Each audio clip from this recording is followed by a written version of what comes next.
Good morning बच्चा लोग, कैसे हैं आप सभी? शानदार, बेहतरीन और जबरदस्त होंगे। आज की क्लास में फिर से मेरा से आपका स्वागत है मेरे भाई। बताएंगे सभी कैसे हैं। आ गए मेरी क्लास का तमाशा देखने हैं?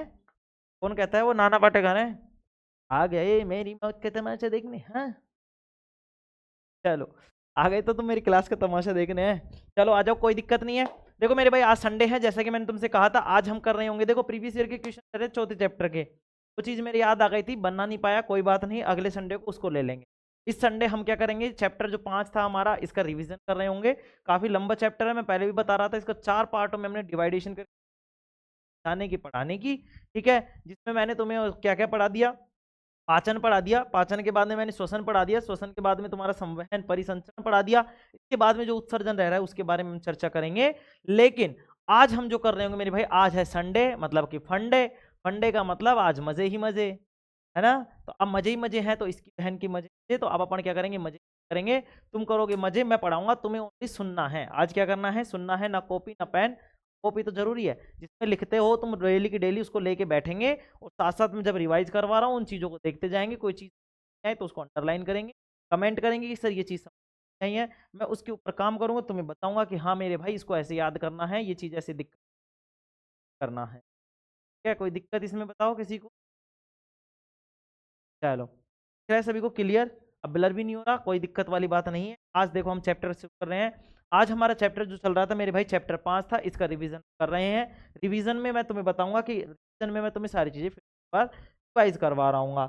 लाइव प्रोसेस की बात करेंगे, जैव प्रक्रम की बात करेंगे। जीवों का जो प्रक्रम है, जीव किस तरीके से क्रिया करते हैं, किस तरीके से वो जिंदा रहते हैं, जिंदा रहने के लिए कौन कौन सी क्रियाएं हैं जो उन्हें करनी पड़ती हैं, उसके बारे में आज हम विचार यहाँ पे बात कर रहे होंगे। ठीक है, इसमें हम रिवीजन में हम चीजों को थोड़ा सा समझ हल्के हल्के। हमारी जो चीज़ें याद दिमाग में चली गई हैं उन चीज़ों को दोबारा फिर से एक बार लाने का ट्राई कर रहा हूँ। ठीक है, भूलना नहीं है किसी भी चीज़ से, भूल जाओगे तुम्हें। अरे एक वही काफी है भूलने के लिए, तो नालायक हो, तुम क्यों भूल रहे हो? हाँ गुरुजी, ये आशिकी की बातें किया करो। अरे आशिकी तो मेरे भाई बड़ी प्यारी चीज़ है, बस करने वाला होना चाहिए। वो बात अलग है कि मेरी वाली धोखा दे गई, हाँ हाँ, तुम्हारी वाली नहीं देगी। लोयल है, हाँ तेरी तो एकदम लोयल है। नालायक, चल इधर देख। देखो मेरे भाई, पोषण की बात की हमने, किसकी बात की? पोषण की। तो सजीवों द्वारा भोजन ग्रहण करना एवं जैव रासायनिक प्रक्रम द्वारा जटिल पदार्थों को सरल पदार्थों में परिवर्तित कर उन्हें रक्त में मिलाना, ऊर्जा प्राप्त करना तथा शरीर के अनुरक्षण के लिए इनका उपयोग करना क्या कहलाता है? पोषण कहलाता है। गुरुजी पोषण का मतलब क्या था, ये चीज समझ पहले। तो पोषण का मतलब क्या है मेरे भाई, ध्यान से समझेंगे। बाल ऐसे हो गए, ये नालायक तुम्हारी मैडम आएगी ना, हाँ उसने तो उड़ा दी गुरु। हाँ मेरे भाई, ये तो तुम्हारी मैडम के लिए बच्चे पढ़े थोड़े से, आएगी तो पता नहीं कौन सी आएगी, देख रहे हैं। आएगी जो देख लेंगे तुम तो। पहले पोषण क्या होता है? सजीवों द्वारा, जो भी सजीव है, सजीव का मतलब जिसमें भाई, सजीव क्या है? जिसमें जीव है, जो चलता फिरता है, गति करता है, वृद्धि करता है, वो क्या है? सजीव है। तो सजीवों द्वारा भोजन को ग्रहण करना, सजीवों द्वारा भोजन को ग्रहण करना, और फिर जैव रासायनिक प्रक्रम द्वारा जो जटिल कार्बनिक पदार्थ है उनको सरल कार्बनिक पदार्थों में तोड़ना, और फिर उनको रक्त में मिलाना, फिर उनसे ऊर्जा प्राप्त करना, और फिर शरीर के अनुरक्षण के लिए, और उसके के लिए मैं उसमें ऊर्जा देने के लिए, ऊर्जा के लिए और अनुरक्षण के लिए क्या करना, उसका उपयोग करना क्या कहलाता है? पोषण कहलाता है। मेरे क्या क्या किया भाई, क्या क्या किया हमने? जो सजीव द्वारा जो भोजन ग्रहण करना, पहले तो सजीव क्या किया, भोजन ग्रहण किया। भोजन ग्रहण करके मेरे भाई क्या किया उसने? जैव रासायनिक प्रक्रम था उसके द्वारा, जो जैव रासायनिक प्रक्रम चलता है उसके द्वारा जटिल कार्बनिक पदार्थों को सरल कार्बनिक पदार्थों में किया, फिर उनको रक्त में मिलाया, रक्त में मिलाकर उनसे ऊर्जा प्राप्त करी, और ऊर्जा प्राप्त करके के और शरीर की वृद्धि के लिए उनको उपयोग में ले लिया। इसको कहते हैं मेरे भाई पोषण। क्या कहते हैं? पोषण। ठीक है मेरे भाई, इसमें कोई दिक्कत किसी को दिक्कत नहीं होनी चाहिए। पोषण, सजीवों द्वारा भोजन ग्रहण करना एवं जैव रासायनिक द्वारा जटिल पदार्थों को सरल पदार्थों में परिवर्तित कर उन्हें रक्त में मिलाना, ऊर्जा प्राप्त करना तथा शरीर के अनुरक्षण करना क्या कहलाता है? पोषण कहलाता है। पोषण के 3 उद्देश्य होते हैं कि हम करते क्यों हैं, कर क्यों रहे हैं, क्या हमको इसको जरूरत पड़ रही है, हम खा ही क्यों रहे हैं। ठीक है, तो मेरे भाई हमारे शरीर को काम करने के लिए ऊर्जा की जरूरत, और ऊर्जा की क्या पड़ती है? जरूरत पड़ती है, आवश्यकता पड़ती है। दूसरी बात, हमारा शरीर क्या है भाई, हमारे शरीर का निर्माण भी करना पड़ता है, हमारे शरीर का निर्माण भी करना पड़ता है। गुरुजी मान लो आपके शरीर, मान लो हमारे शरीर का निर्माण हो गया पूरा, तो अब हम क्यों खा रहे हैं? तो मेरे भाई हमको ऊर्जा की प्राप्ति चाहिए। शरीर का निर्माण का मतलब ये नहीं शरीर एक बार में बन गया फिर उसके बाद में निर्माण पड़ेगी। हमारे शरीर में ऐसी बहुत सारी कोशिकाएं रहती हैं जो डेली तो मरती हैं, डेली बहुत कोशिकाएं बनती है, मतलब कोशिकाएं बनती हैं, जन्म लेती हैं, कोशिकाओं का बनना ही यहाँ पे शरीर को बता रहा है, ऐसा समझ क्या मेरे भाई। रोगों से रक्षा, कि हमको जो रोगों से रक्षा चाहिए हमको पोषण से, जैसे जैसे हम पोषण करते जाएंगे, जैसे जैसे हम खाते जाएंगे, भोजन के जो पोषक तत्व है मेरे भाई, उनसे हमको क्या मिलेगी, रोगों से लड़ने की क्या मिलेगी, शक्ति मिलेगी, तो रोग जाएगी, रक्षा हो जाएगी। ऊर्जा की प्राप्ति की बात करें, ऊर्जा की प्राप्ति जो होगी सर, ये से प्राप्त होगी मेरे भाई। जो भोजन होता है उसमें पोषक तत्व होते हैं, तत्वों में कौन कौन से पोषक तत्व होते हैं पहले ये समझेंगे मेरे भाई। जो पोषक तत्व होते हैं जिनके मुख्य 7 अवयव होते हैं, इनमें कार्बोहाइड्रेट होता है, वसा होता है, प्रोटीन होता है, खनिज लवण होता है, विटामिन होता है, जल होता है, और मोटा चारा जिसको हम खान से भी बोलते हैं। ये किसी भी भोजन के, किसी भी खाद्य पदार्थ के 7 अवयव होते हैं जिनसे हमें पोषण प्राप्त होता है। आ गई बात समझ में? हाँ गुरु जी, बात समझ में आ गई।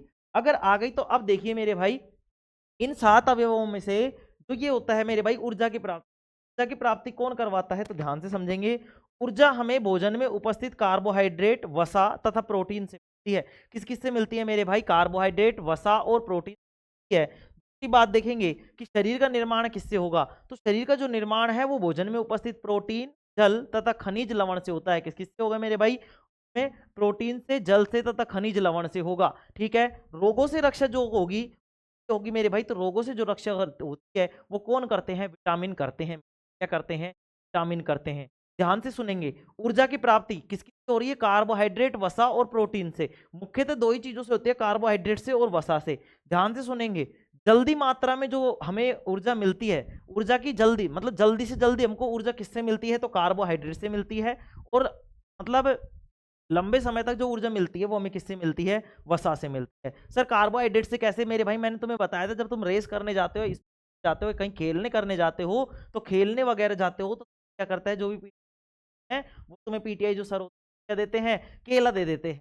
केले में क्या होता है मेरे भाई, कार्बोहाइड्रेट होता है, उससे तुरंत एनर्जी मिलती है, और तुम क्या करते हो, तेजी से एनर्जी को प्राप्त करके तुम मतलब क्या करते हो, अपने खेल वापस से उतर जाते हो। ठीक है। शरीर के निर्माण की बात करेंगे तो शरीर के देखो मेरे भाई, प्रोटीन है, लेकिन मैन मुख्यतः रूप से काम में लिया जाता है शरीर को बनाने में, वो लिया जाता है प्रोटीन। आपने देखा होगा बहुत सारे लड़के करने जाते हैं, जिम वगैरह करते हैं, लोग जिम वगैरह करते हैं, प्रोटीन का डब्बा लेके आते हैं। जब वो जिम करते हैं मेरे भाई, जिम करते हैं तो उनको लगना चाहिए बन रहा है, तो शरीर को बनाने के लिए उनको प्रोटीन खाना पड़ता है प्रोटीन। तो वो क्या लाते हैं, प्रोटीन के डब्बे, जो कि मेरे हिसाब से हानिकारक आके अपनी राय है। ठीक है। चलो, रोगों से रक्षा, रोगों से रक्षा करते हैं मेरे भाई विटामिन। कौन करते हैं, विटामिन करते हैं। क्या करते हैं, विटामिन रोगों से रक्षा करते हैं। क्या गुरुजी, बात समझ में? अब ये पोषण की प्रक्रिया चलते कैसी है, तो मैंने तुम्हें बताया कि भोजन को अंदर लेना, ठीक है, जटिल पदार्थों का सरल पदार्थों में टूटना, और उन सरल पदार्थों को रक्त में मिलाना, रक्त में मिलाने के बाद में उससे ऊर्जा प्राप्त करना, ऊर्जा प्राप्त करके शरीर की, और ऊर्जा के लिए देना पोषण। तो हाँ, तो पोषण की प्रक्रिया होगी कैसे, बाह्य ऊर्जा स्रोत से ऊर्जा ग्रहण करना। बाह्य ऊर्जा स्रोत से हम क्या करेंगे, ऊर्जा ग्रहण करेंगे, मतलब कि जटिल पदार्थ लेंगे। जटिल पदार्थ का मतलब खाना खाया तो वो क्या है, जटिल पदार्थ है। दूसरा क्या होगा फिर उसके बाद में, ऊर्जा स्रोत से प्राप्त जटिल पदार्थों का विघटन, ऊर्जा स्रोत जो होंगे, ऊर्जा स्रोत जो होगा उसका क्या होगा मेरे भाई, उसका क्या होगा, जटिल पदार्थों का विघटन होगा। जटिल पदार्थों का क्या होगा, विघटन, मतलब कि जो रोटी वोटी खाई हम जाएगी सर, वो ग्लूकोज में टूट, कार्बोहाइड्रेट में, जल में टूट, ऑक्सीजन में, इससे हमें कोई मतलब नहीं। अभी इतना मतलब है कि ऊर्जा स्रोत से जो प्राप्त जटिल पदार्थ है उनका विघटन हो जाएगा, वो टूट जाएंगे। आगे देखेंगे, जैव रासायनिक प्रक्रम द्वारा सरल पदार्थ, सरल उपयोगी अणुओं में परिवर्तन हो जाएगा। जैव प्रक्रम मतलब मैंने तुम्हें बताया था कि ऐसा प्रक्रम चलेगा मेरे भाई। प्रक्रम में क्या होगा, जटिल से सरल पदार्थों में कन्वर्ट तो कर दिया, लेकिन उन सरल में भी क्या होगा, उपयोगी कौन, उन उपयोगियों को क्या करेगा, उपयोगी अणुओं में जो अणु को काम में नहीं लिया जा सकता, किए जा सकते, उनको उपयोगी में पहले बदला जाएगा। उपयोगी में बदलने के बाद में जाएगा मेरे भाई, उपयोगी अणुओं में परिवर्तन, फिर उनको ऊर्जा के रूप में उपभोग कर लिया जाएगा, ऊर्जा के रूप में आ जाएगा। फिर पुनः क्या चलेगा हमारा, पुनः जैव रासायनिक प्रक्रम चलेगा, मतलब कि पुनः जैव रासायनिक प्रक्रमों का होना। प्रोटीन में संश्लेषण की क्या, तो प्रोटीन क्या होगी, मतलब कि किसका निर्माण होगा, नए जटिल अणुओं का निर्माण होगा, और ये जटिल अणु हमारे क्या करेंगे, शरीर में वृद्धि करेंगे और शरीर का अनुरक्षण करेंगे। ये वाली चीज आ गई होगी। पहले बाह्य ऊर्जा स्रोत ग्रहण करेंगे, जटिल पदार्थ होता है, फिर उसका पदार्थ में विघटन होगा, फिर जैव रासायनिक प्रक्रम द्वारा सरल उपयोगी अणुओं में क्या होगा, परिवर्तन, होगा, फिर ऊर्जा का उपभोग होगा, फिर एक बार से फिर से जैव रासायनिक क्या होगा, क्या होगा भाई, प्रोटीन के क्या होगी, मतलब जटिल अणु होगा और शरीर में वृद्धि और कार्य होगा। ठीक है सर, आगे बताएं। आगे देखिए मेरे भाई, अब ये जैव रासायनिक प्रक्रम जो हमने पढ़ा है, ये जैव रासायनिक प्रक्रिया क्या है, तो मैंने तुम्हें बताया था कि सभी प्रक्रियाओं में जो क्या होती है, जो भी है वो जो भी मतलब परपोषी है, जो भी बाहर से ऊर्जा लेता है, तो सभी की प्रक्रियाओं में जीव बाहर से अर्थात बाह्य ऊर्जा स्रोत प्राप्त करता है भाई, बाहर से ऊर्जा लेता है और शरीर के अंदर ऊर्जा स्रोत से जटिल पदार्थों का विघटन होता है, जटिल पदार्थों से ऊर्जा स्रोत से जटिल पदार्थों का विघटन होता है, जिससे शरीर के अनुरक्षण के लिए व शरीर की वृद्धि के लिए आवश्यक अणुओं का निर्माण होता है मेरे भाई। किसका निर्माण होता है, आवश्यक अणुओं होता है। इसके लिए शरीर में रासायनिक प्रक्रियाओं का एक श्रृंखला चलती है, के लिए क्या करती है, रासायनिक प्रक्रियाओं की एक श्रृंखला संपन्न होती है, जिसे जैव रासायनिक कहते हैं। ठीक है मेरे भाई, क्या कहना चाह रहा है ये, कि कोई भी जीव है वो क्या करेगा, बाहर से भोजन लेगा, कौन सा लेगा, जटिल पदार्थ लेगा, तो उन जटिल पदार्थों को सरल पदार्थों में विघटन होगा और इस पर विघटन के दौरान क्या होगा मेरे भाई, जो उपयोग शरीर की वृद्धि और आवश्यक शरीर की वृद्धि और शरीर के अनुरक्षण क्या कर लेंगे भाई, अणुओं का निर्माण कर लेंगे। अब ये जो अणुओं का निर्माण हुआ है, इस निर्माण की कंप्लीट करने के लिए क्या करने के लिए एक क्या चली है, एक चली है, एक श्रृंखला चली है भाई, एक क्रम वाइज क्या चला है, पैटर्न चला है, क्रम वाइज अपने क्रमबद्ध तरीका चला है, तो बोलिए हमने श्रृंखला। तो शरीर में रासायनिक प्रक्रियाओं संपन्न होती है, जिसे हम जैव रासायनिक प्रक्रम कहते हैं, जैव रासायनिक प्रक्रम कहते हैं। अब बात आ जाती है एंजाइम की। जटिल पदार्थों को सरल पदार्थों में खंडित करने के लिए जैव उत्प्रेरकों का उपयोग करते हैं, कहते हैं। जैसे मेरे भाई जब हमने पहला चैप्टर पढ़ा था, उसमें पढ़ा था रासायनिक अभिक्रिया, उन रासायनिक अभिक्रिया देखा था कि ऐसी होती है, रासायनिक अभिक्रिया दर को बढ़ा रही है, जो अभिक्रिया थोड़ी देर में काफी देर में हो रही, काफी टाइम में हो रही, तुरंत बहुत जल्दी तेजी है, कैसी होने जाती थी, काम ले रही तक। मेरे भाई जब हमारे शरीर की बात आती है, तो हमारे शरीर में जो भोजन है, जो जल्दी है, उसके होते हैं एंजाइम। क्या होते हैं एंजाइम, एंजाइम भी क्या होते हैं, जैव उत्प्रेरक।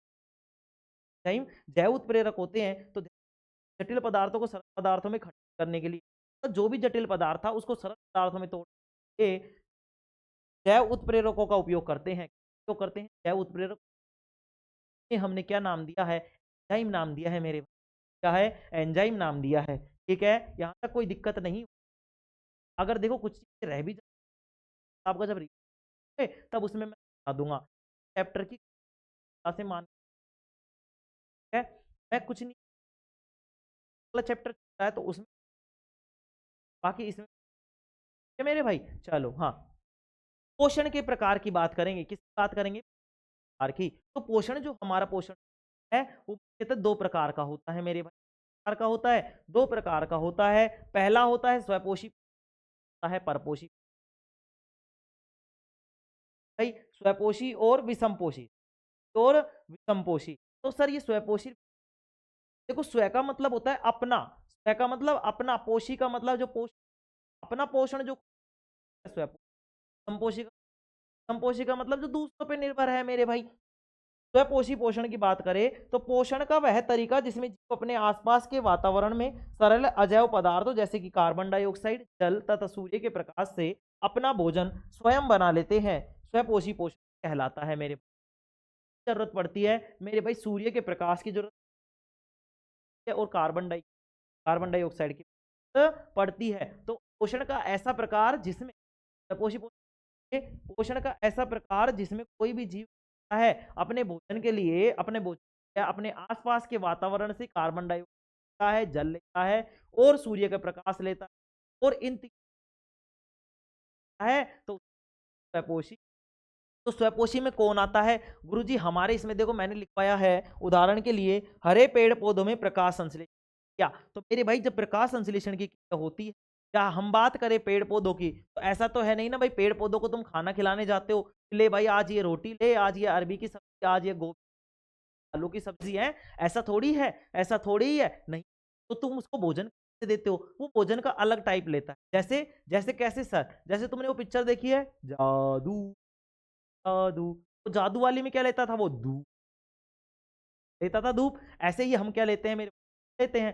ऐसे ही प्रकाश जो पेड़ पौधे होते हैं वो प्रकाश संश्लेषण की क्या करते हैं कि ऊर्जा प्राप्ति के लिए, अपने जीवन यापन करने के लिए, अपने भोजन के लिए। तो देखिए मेरे भाई, पोषण का वह तरीका जिसमें अपने आसपास के वातावरण से सरल अजैव पदार्थों जैसे कि कार्बन डाइऑक्साइड, सूर्य प्रकाश और क्या है मेरे भाई, जल, इनसे अपना भोजन बना लेते हैं, स्वपोषी आता है। ठीक है, जैसे कि हरे पेड़ पौधे प्रकाश संश्लेषण की क्या, देखो अब पेड़ पौधों में क्या है, प्रकाश संश्लेषण की क्या होगी, तो इनको जड़ों से क्या मिल जाएगा, जल मिल जाएगा, कार्बन डाइऑक्साइड वायुमंडल से मिल जाएगी, सूर्य का प्रकाश सूर्य से मिल जाएगा, पत्ती जो पेड़ होते हैं उनके हरे भाग में क्या पाया जाता है, क्लोरोफिल पाया जाता है। क्लोरोफिल क्या कर देगा, इस प्रकाश ऊर्जा को रासायनिक ऊर्जा में रूपांतरित कर देगा कि नहीं कर देगा। देखो रिवीजन करवा रहा हूं लेकिन फिर भी मैं बहुत धीरे पढ़ा रहा हूं, ठीक है, ताकि एक एक चीज हमारे समझ में आ जाए, जिसने नहीं पढ़ा वो भी समझ ले, ठीक है ना मेरे भाई। चलो आगे बढ़ते हैं। स्वपोषी पोषण के बाद में हम पढ़ रहे होंगे मेरे भाई प्रकाश संश्लेषण की क्रिया। हमने अभी प्रकाश संश्लेषण पढ़ा है कि प्रकाश संश्लेषण है क्या चीज।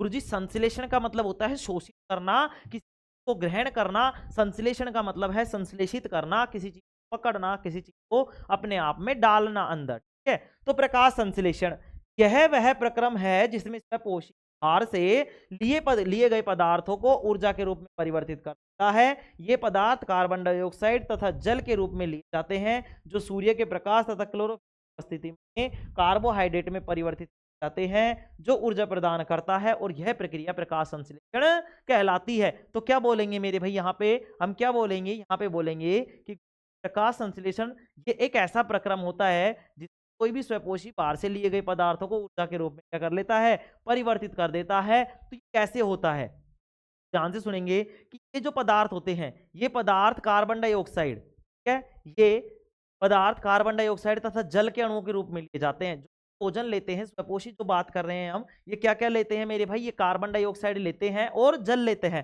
कार्बन डाइऑक्साइड और जल लेते हैं और सूर्य के प्रकाश में और क्लोरोफिल की उपस्थिति, प्रकाश और क्लोरोफिल में किसमें परिवर्तित हो जाते हैं, कार्बोहाइड्रेट में परिवर्तित हो जाते हैं, और इस कार्बोहाइड्रेट को कुछ बोलते हैं, और इसका होता है C6H12O6। कितना होता है, साथ साथ बोलेंगे, C6H12O6, C6H12O6, C6H12O6, तब की C है H12O6, है H12O6, ठीक है।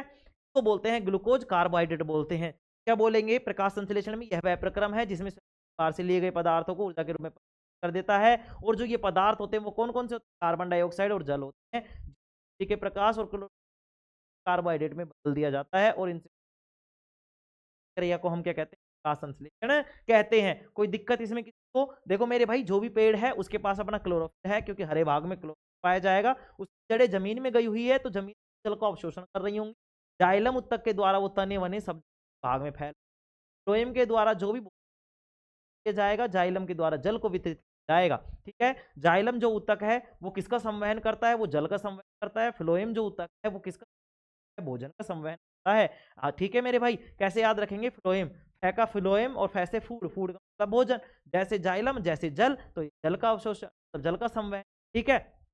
अब होगा क्या, जल तो इसने जड़ों से ले लिया, क्लोरोफिल इसके पास अब पहले से अवेलेबल है, अब ये खुले में लगा हुआ है या कहीं पे भी लगा हुआ है, तो कार्बन डाइऑक्साइड इसके आसपास चारों तरफ होगी, सूर्य का प्रकाश यहाँ से पड़ेगा तो सूर्य का प्रकाश मिल जाएगा इसको।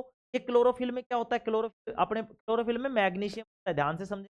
प्रकाश संश्लेषण की जो है इसमें कौन धातु काम में आती है, तो ध्यान से लिख लेंगे, मैग्नीशियम काम आती है, मैग्नीशियम काम आती है। अब देखो ये वाला सवाल बहुत बार पूछा हुआ है, और मैग्नीशियम ध्यान रखना है, तो क्या क्या याद रखना है, मैग्नीशियम काम में आता है। इसमें किसको, तो ये क्या होता है, जैसे सूर्य का प्रकाश पड़ता है तो और मतलब प्रकाश ऊर्जा है ये रासायनिक रूपांतरित हो जाती है। रासायनिक ऊर्जा में जैसे ही रूपांतरित होती है, कार्बन डाइऑक्साइड होते हैं, तो मिल जाता है ग्लूकोज, मिल जाता है कार्बोहाइड्रेट, मिल जाता है मेरे भाई, साथ में ऑक्सीजन बनती है जो बाहर निकल जाती है। आगे देखिए, प्रकाश संश्लेषण के लिए आवश्यक पदार्थ चाहिए हमें, सूर्य का प्रकाश, क्लोरोफिल, कार्बन डाइऑक्साइड और जल। सूर्य का प्रकाश जो होता है प्राप्त करते हैं, हरे भाग में उपस्थित होता है। कार्बन डाइऑक्साइड वायुमंडल से प्राप्त कर लेते हैं, वायुमंडल जानते हो ना। चलो, जल क्या है, जड़ों द्वारा मिट्टी से जल का अवशोषण कर, जड़ क्या, जड़ों के द्वारा तो जल का अवशोषण कर। कार्बन डाइऑक्साइड वायुमंडल से, वायुमंडल का मतलब है हमारे चारों ओर का ऐसा वातावरण, एक ऐसा पर्दा लगा हुआ है, ऐसा ऊपर हमारे ऊपर हमको दिखता, क्योंकि हवा क्या है, तो हवा क्या है मेरे भाई, पारदर्शी है, हमें नहीं घेरा, तो हमको चारों तरफ से एक हवा का घेरा है, एक हवा की परत है, उस हवा की परत ने घेरा हुआ है, और उस हवा के मंडल को, उस हवा के परत को हमने बोला है वायुमंडल। क्या बोला है मेरे भाई? वायुमंडल बोला है। कोई दिक्कत वायुमंडल तक? कोई दिक्कत नहीं। प्रकाश संश्लेषण की प्रक्रिया के चरण, क्लोरोफिल द्वारा प्रकाश ऊर्जा को अवशोषित करना। तो मेरे भाई सबसे पहले क्या किया जाएगा, जो है वो प्रकाश ऊर्जा को करेगा, अवशोषित करेगा, अवशोषित खुद के अंदर ले लेगा, और फिर इस प्रकाश ऊर्जा का रासायनिक रूपांतरण कर देगा, प्रकाश ऊर्जा का रासायनिक ऊर्जा में रूपांतरण कर देगा।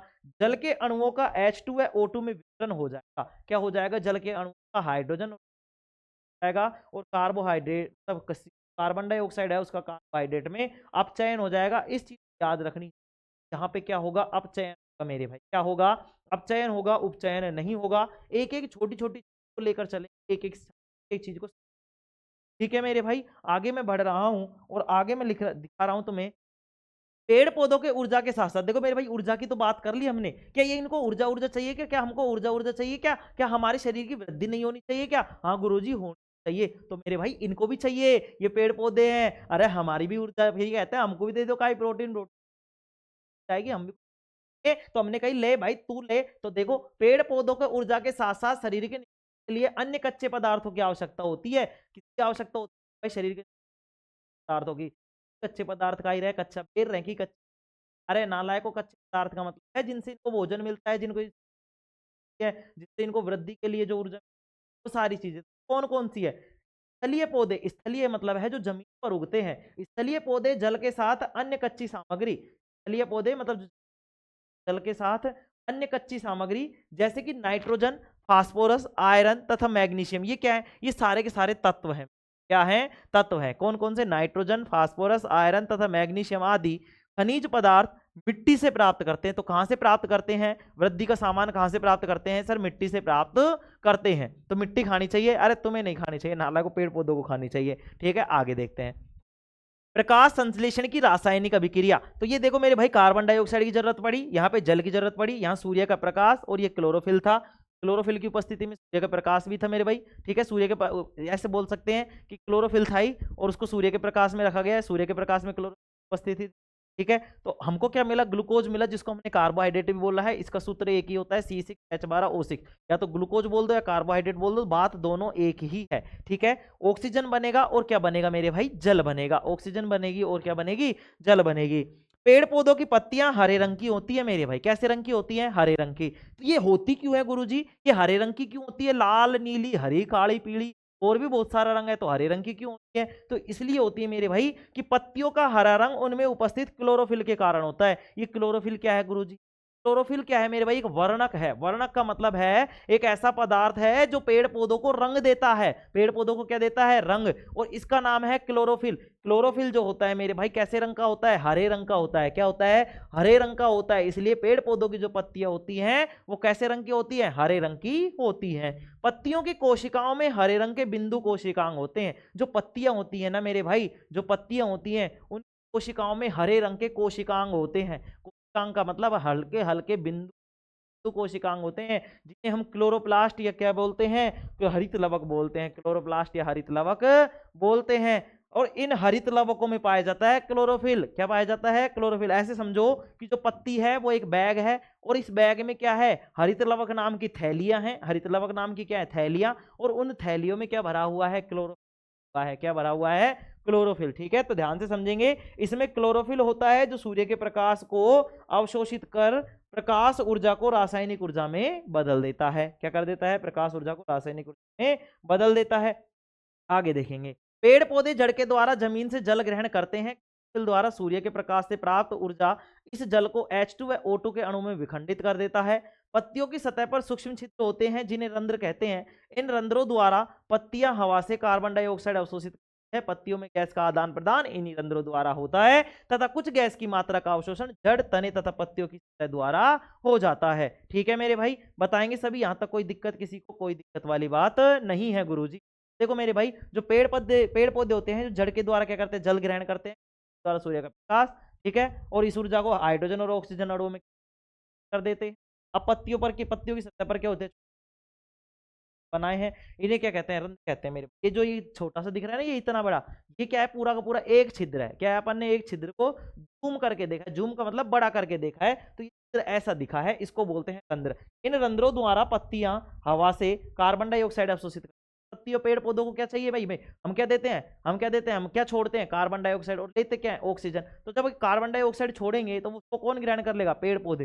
पेड़ पौधे क्या करते हैं भाई, ये पेड़ पौधे क्या करते हैं, कार्बन डाइऑक्साइड को तो अवशोषित कर लेते हैं। तो ये क्या कहते हैं, ये रंध्र जो होते हैं, इन रंध्रों द्वारा पत्तियां हवा से कार्बन डाइऑक्साइड अवशोषित करती हैं। पत्तियों में गैस का आदान प्रदान, गैस का आदान प्रदान मतलब कार्बन डाइऑक्साइड को लेना और ऑक्सीजन को देना, ये सब कौन करता है गुरुजी, रंध्र करते हैं। तथा कुछ गैस की मात्रा का अवशोषण जड़ तने तथा पत्तियों की सतह द्वारा हो जाता है। ये है मेरे भाई खुला रंध्र, और ये भाई बंद रंध्र।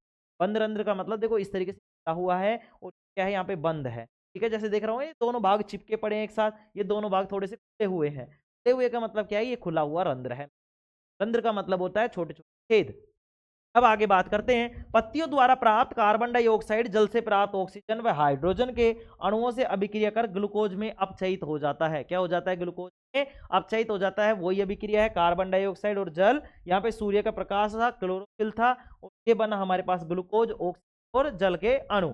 आगे देखिए, ग्लूकोज के रूप में प्राप्त कार्बोहाइड्रेट से पेड़ पौधों को ऊर्जा प्राप्त होती है। ध्यान से समझेंगे, ऊर्जा किससे प्राप्त होती है, कार्बोहाइड्रेट से। किससे, कार्बोहाइड्रेट से, ठीक है। आगे बढ़ते हैं, आगे बढ़ेंगे, विषमपोषी पोषण की बात करेंगे। प्रकाश संश्लेषण क्रिया के बाद में हम किसकी बात करेंगे, विषमपोषी पोषण की बात करेंगे। और इस विषमपोषी पोषण की बात कर रहे हैं, थोड़ा सा जल्दी चलना पड़ेगा क्योंकि इस तरीके से अपना होगा नहीं। विषमपोषी पोषण, पोषण का वह तरीका जिसमें जीव अपना भोजन स्वयं नहीं बना सकता, बल्कि अपने भोजन के लिए अन्य जीव द्वारा बनाए गए भोजन से पोषण प्राप्त करते हैं, विषमपोषी कहलाते हैं। उदाहरण के लिए मनुष्य, फंगस व अन्य जीव आदि। विषमपोषी पोषण 3 प्रकार का होता है मेरे भाई। कितने प्रकार का होता है, 3 प्रकार का। पहला है मृतजीवी पोषण, दूसरा है परजीवी पोषण, और तीसरा है प्राणी सम पोषण। तो देखो, पहला देखेंगे मृतजीवी पोषण। मृतजीवी अपना भोजन मृत जीवों के शरीर से व सड़े गले कार्बनिक पदार्थों से प्राप्त करते हैं। उदाहरण के लिए कवक, फफूंद आदि। मृतजीवी का मतलब क्या है, देखो नाम से ही पता चल रहा है, मृत, मृत का मतलब जो मरा हुआ है। तो ऐसे जीव मरे हुए जीवों से अपना पोषण प्राप्त करते हैं, मृतजीवी कहलाता है। इनमें आता है कवक, फफूंद आदि। परजीवी पोषण क्या होता है, ध्यान से समझेंगे, वे जीव जो अन्य जीवों के शरीर के अंदर या बाहर रहकर, या तो वो शरीर के अंदर रहेंगे, शरीर के बाहर रहेंगे, और जिसके शरीर के अंदर रहेंगे, जैसे मान लो मेरा शरीर है, मेरे अंदर रह रहे हैं, तो मुझे बिना मारे, मतलब मुझे मारेंगे नहीं, ऐसा नहीं है कि मैं मर जाऊंगा, नहीं, मुझे बिना मारे अपना पोषण क्या करते रहेंगे, अपना भोजन प्राप्त करते रहते हैं, उनको बोलते हैं परजीवी। जैसे जू हैं, वो क्या करते हैं, अपने मस्तिष्क कभी भी अपने बालों में चली जाती है तो खून चूसती रहती है, हमको कोई दिक्कत नहीं होती। हमको क्या दिक्कत होती है, थोड़ी चलती यूं लेते हैं, लेकिन अब देखो अपन को मरे भी नहीं और उसका पोषण भी हो, ऐसे काम कर दिया करो, खिला दिया करो कुछ ना। हाँ गुरुजी, काम बच रहा है। देखो उदाहरण के लिए, देखो मेरे भाई, फीताकृमि, गोलकृमि, जू, अमरबेल आदि। अमरबेल जो अपने पेड़ होगा तुमने, वो पेड़ क्या होती है, मतलब पेड़ के सहारे इस तरीके से कोई जड़वड़ नहीं होती, तो पता नहीं कहाँ से मतलब अपना लेती है, प्राप्त कर लेती है, जिस पेड़ के लिपटती है कर लेती है, अपना पोषण प्राप्त कर लेती है। परजीवी पोषण में 2 जीवों की भागीदारी होती है, एक तो परजीवी, एक पोषी। परजीवी वह जीव है जो पोषियों के शरीर में रहकर उनके ही भोजन और आवास का पोषण करते हैं। क्या करते हैं, वह जीव है जो पोषियों के शरीर में रहकर, मतलब मान लो मेरे शरीर में कोई रह रहा है तो वह है परजीवी, तो मैं अगर मेरे शरीर में रह रहा है तो मैं हूँ पोषी। मैं तो हूँ पोषी, और तो मेरा शोषण कर रहा है, मेरा जो खा रहा है, मतलब मुझसे जो ले रहा है, वो हो गया परजीवी। जैसे जूआ और मैं, जो जू है वो क्या करेगी, वो तो हो गई परजीवी, और मैं हो गया पोषी। क्या हो गया, पोषी। परजीवी से खाद्य अवशोषण पोषी कहलाते हैं। आगे बढ़ेंगे, प्राणी संपोषण आता है, क्या आता है, प्राणी संपोषण। पोषण की वह विधि जिसमें जीव भोजन की प्राप्ति पादप एवं प्राणी स्रोतों से प्राप्त जैव पदार्थों के अंतर्ग्रहण एवं पाचन द्वारा की जाती है, अर्थात वह भोजन को लेता है, पचाता है और बाहर निकालता है। उदाहरण के लिए मनुष्य, सभी आदि।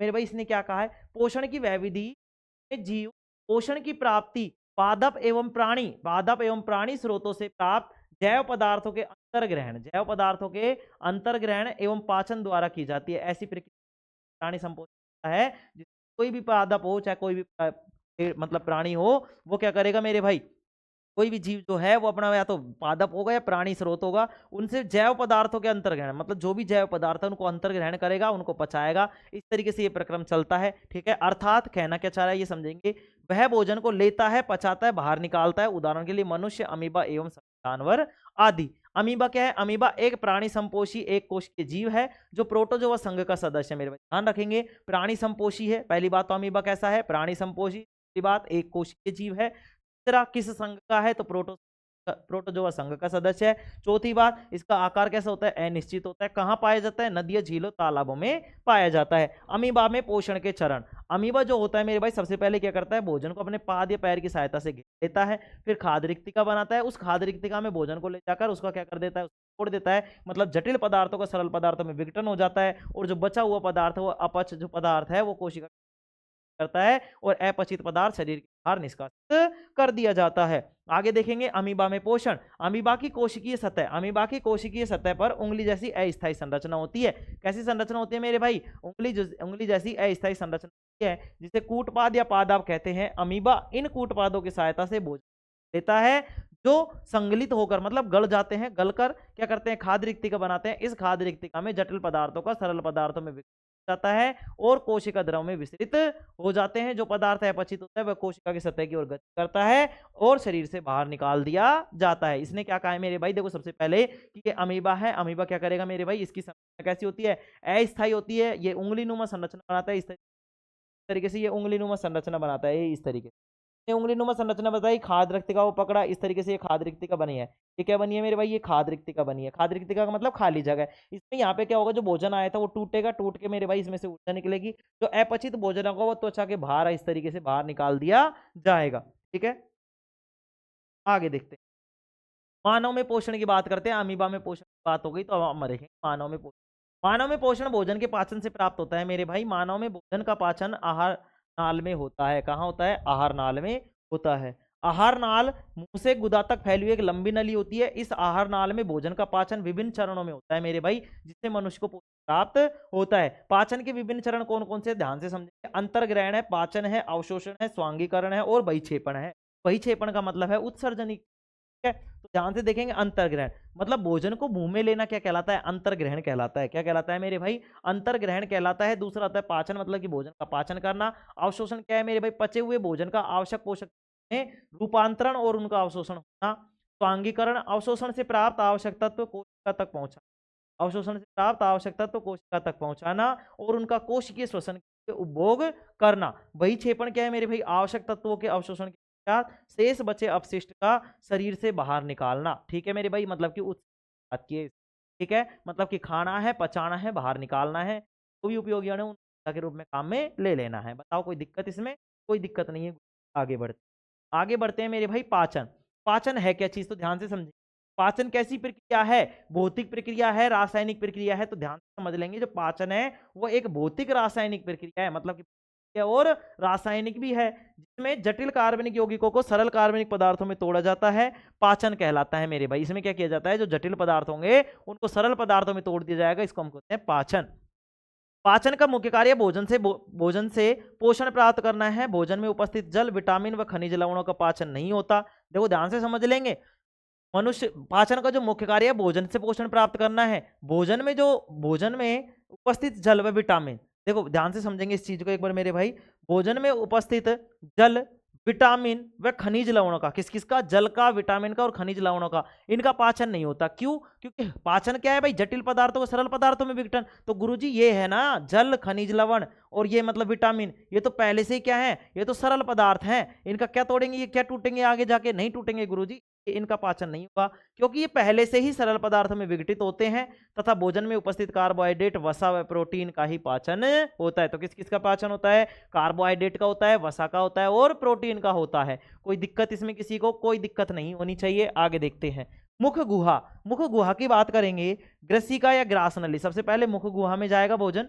भोजन कहाँ जाएगा? मुख गुहा। मुख गुहा क्या होती है? मुंह के अंदर की जो खाली जगह होती है उसको बोलते हैं कैविटी। हिंदी में बोलते हैं, मतलब इंग्लिश में बोलते हैं कैविटी, हिंदी में बोलते हैं गुहा। गुहा का मतलब होता है खाली स्थान, जैसे और ये खाली जो दिख रहा है ना अंदर, वो मुख गुहा। फिर उसके बाद में जाएगा मेरे भाई ग्रसिका या ग्रास, मतलब यहाँ पे जाएगा ग्रसिका, ग्रास नली में जाएगा। ठीक है, क्या ग्रसनी है मेरे भाई? ये ग्रसनी,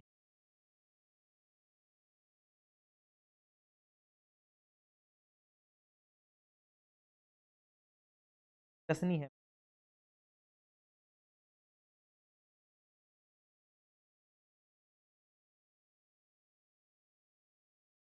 ये ग्रसनी है, ठीक है। चलो, ग्रसनी मतलब ग्रास नली में जाएगा, फिर अमाशय में, अमाशय का मतलब पेट में जाएगा, फिर उसके बाद में शुद्धांत मतलब छोटी आंत में जाएगा, उसके बाद में बड़ी आंत जिसको हम दांत्र भी बोलते हैं, फिर हमारा जाएगा गुदाद्वार जिसको हम रेक्टम भी बोलते हैं। क्या बोलते हैं? रेक्टम भी बोलते हैं। क्या बोलते हैं मेरे भाई? रेक्टम भी बोलते हैं। आगे बढ़े, आगे बढ़े मेरे भाई, देखो इस तरीके से ये पाचन तंत्र का, यहाँ पे ये होती है जिह्वा, जिह्वा का मतलब है जीभ। ये होता है मेरे भाई मुंह या मुख गुहा। ये होती है ग्रसिका या ग्रास नली। तो ग्रसिका होता है अपने गले की चीज, है, गले पे किया जाता है, जो गले पे बात की जाती है वो, ठीक है।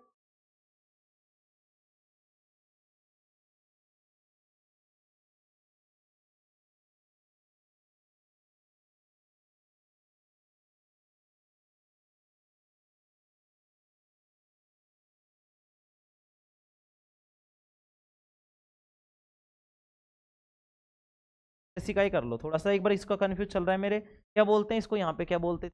ग्रसिका बोलते थे, ग्रसनी बोलते। चलो अभी पता चल जाएगा, अभी ऐसे ही रहने। चलो देखो मेरे भाई, इस तरीके से होती है, ये ग्रसिका होती है। ग्रसिका के बाद में अपने पास देखो यहाँ पे आते हैं डायफ्राम। क्या होते हैं? डायफ्राम। और इस डायफ्राम के ऊपर लगे होते हैं यहाँ पे फेफड़े, तरीके से। फेफड़े थे कि नहीं थे? फेफड़े थे कि नहीं थे? तुम बोलोगे हाँ गुरुजी फेफड़े थे, आपने बताए थे कि यहाँ। और ये डायफ्राम पर टिके होते हैं, डायफ्राम पर टिके होते हैं, डायफ्राम पर टिके होते हैं। इस तरीके से थे फेफड़े। चलो अब आगे देखते हैं, ये होता है पित्ताशय। देखो ये क्या होता है? पित्ताशय, जिसको पित्त, जिसमें क्या होता है? पित्त का निर्माण होता है, पित्त का भंडारण होता है, सॉरी, पित्त का क्या होता है? भंडारण, मतलब पित्त इकट्ठा होता है। तो बनता कहाँ है? लीवर में। कहाँ बनता है? लीवर में मेरे भाई। लीवर कहाँ है? ये होता है सर लीवर। ये क्या है? लीवर। और ये क्या है? पित्त नली। ये पित्त नली से देखो क्या होगा, ये पित्त नली से कहाँ जाएगा? हमारे कहाँ पे जाएगा मेरे भाई? पेट में जाएगा। ये पेट है, ठीक है। अब यहाँ से पित्त जाएगा, पित्त का मतलब जठर रस है। फिर अभी ये क्या जाएगा? अग्नाशय में जाएगा। अग्नाशय में मतलब यहाँ से अग्नाशय से भी क्या होंगे? अग्नाशय से भी हार्मोन स्रावित होंगे। अब ये स्रावित होकर पेट में जाएंगे सारे के सारे, और पेट में जाके फिर ये क्या करेंगे मेरे भाई? पेट में जाकर ये भोजन हाथ में भेज, पचा पचू के, और रेक्टम मतलब गुदा द्वार के द्वारा बाहर निकाल देंगे। आगे देखते हैं मेरे, मुख या मुख गुहा। मुंह ग्रास नली, मुंह आहार नली का मुख्य द्वार है। यह एक खाली जगह होती है जिसमें एक जीभ, 3 लार ग्रंथि और 32 दांत पाए जाते हैं। मुंह में तीन मुख्यतः कितने भाग होते हैं मेरे भाई? 3 भाग होते हैं, दांत, जीभ और लार ग्रंथियां। दांत की बात करें तो दांत का मुख्य कार्य भोजन को चबाना है। दांत भोजन को काटकर सर्वप्रथम छोटे में बांट देता है, उसके बाद उसे पीसकर बारीक बना देता है। भोजन चबाने के अलावा दांत हमारी बोलने में सहायता करते हैं तथा हमारे चेहरे को अच्छा आकार देते हैं। मानव दांत की 2 परत होती है, आंतरिक परत डेंटाइन और बाहरी परत इनामेल कहलाती है। मानव शरीर का सबसे कठोर भाग दांत का इनामेल होता है। इस चीज स्टार लगा लेंगे, क्या लगा लेंगे? स्टार लगा लेंगे, और इस वाली चीज के स्टार लगा लेंगे मेरे भाई। चलो, दांत क्या होता है? दांत का मुख्य कार्य भोजन को चबाना है मेरे भाई, ठीक है।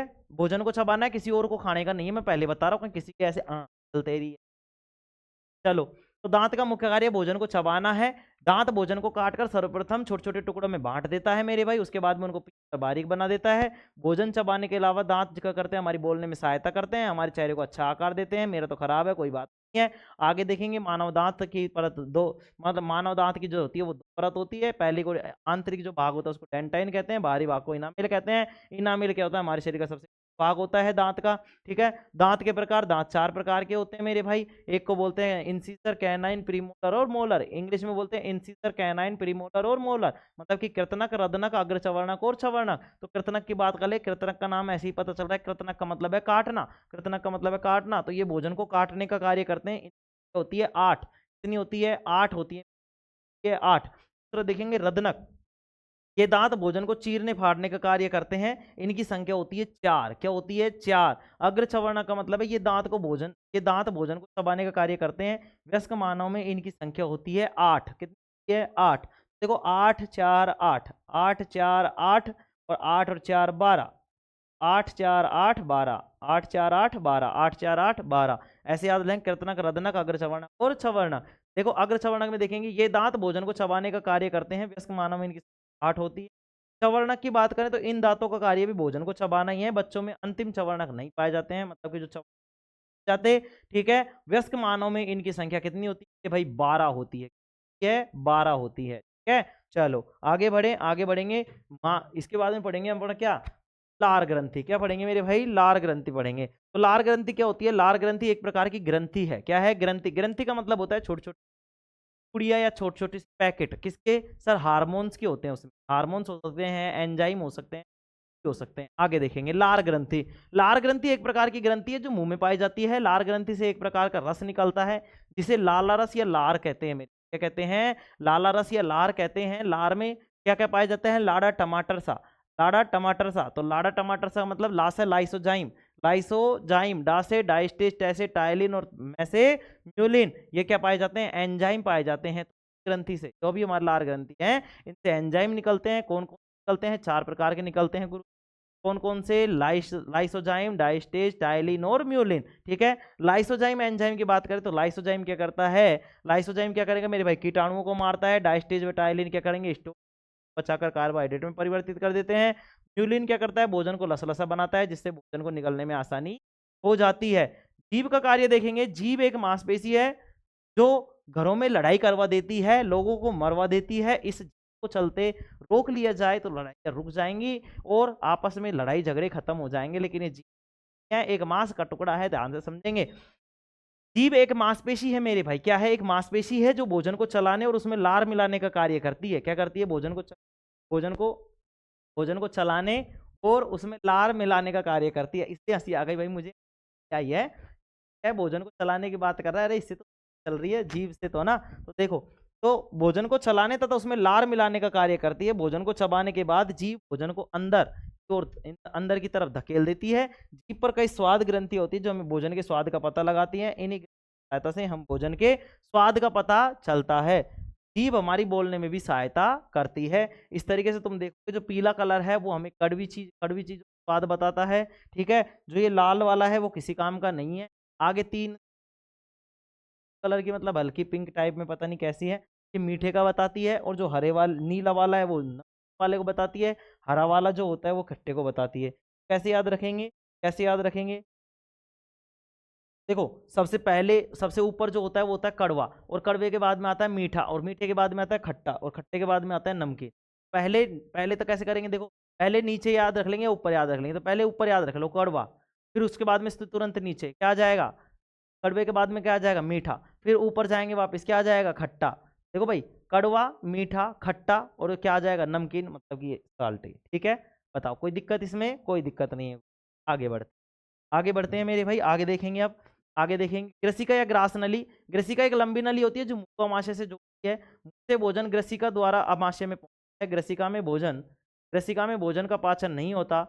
भोजन ग्रसिका में फैलकर तथा सिकुड़कर आगे बढ़ता है या आगे की ओर गति करता है। इस गति को हम क्रमानुकुंचन कहते हैं। इस गति को हम क्या कहते हैं? क्रमानुकुंचन गति कहते हैं। ये भी लगा लेंगे मेरे 4 लगा लेंगे, 4 लगा लेंगे। ठीक है। चलो, भोजन ग्रसिका। अब देखो मेरे भाई, ग्रास नली क्या होती है? एक लंबी नली होती है जो भोजन को, जिसको मुंह को किससे? अमाशय से भैया ना। ठीक है। जो जोड़ते हैं अमाशय से, जो है मुंह से भोजन ग्रसिका द्वारा अमाशय में पहुंचता है। ग्रसिका में भोजन का पाचन नहीं होता, ये ओनली ले जाने के लिए है। ठीक है। भोजन ग्रसिका में फैलकर तो पहले फैलेगा, फिर सिकुड़ेगा, फैलेगा, सिकुड़ेगा, इस तरीके से जाएगा, और गति को बोलते हैं क्रमानुकुंचन गति। ठीक है मेरे भाई। वो ग्रसिका ही था मेरे भाई, है ना? क्या था? ग्रसिका ही।